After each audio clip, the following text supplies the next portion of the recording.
नमस्कार, मी doctor Dilip Bagal, Bagal hospital, Tarakpur, Ahmednagar. आज आपण मुलांमधील एकलकोंडेपणा व मोबाईल याविषयी चर्चा करणार आहोत. गेल्या 15-20 वर्षापासून मोबाईलचे प्रमाण वापरण्याचं अतिशय वाढत चाललेलं आहे. त्यामुळे मला जे निष्कर्ष आढळले त्याविषयी मी तुम्हाला सांगत आहे.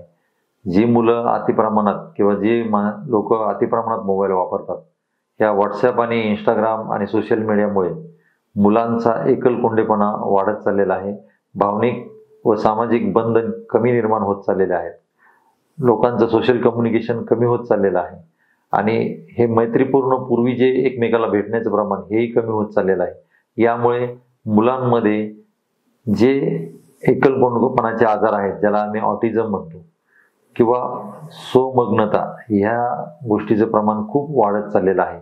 तसेच आक्रमकता, ज्याला आम्ही attention deficit hyper activity syndrome म्हणतो, या केसेसही खूप वाढत चाललेल्या आहेत.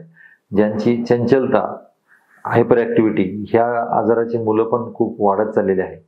तसेच जो सामाजिक भावनिक बंध हा मुलांना कळत नाहीये आणि त्याचा नकारात्मक परिणाम शरीरावर होऊन, मानसिकतेवर होऊन मुलांचा मानसिक आजार जास्त प्रमाणात चे पेशंट येऊ राहिलेले आहेत असं मला वाटतं.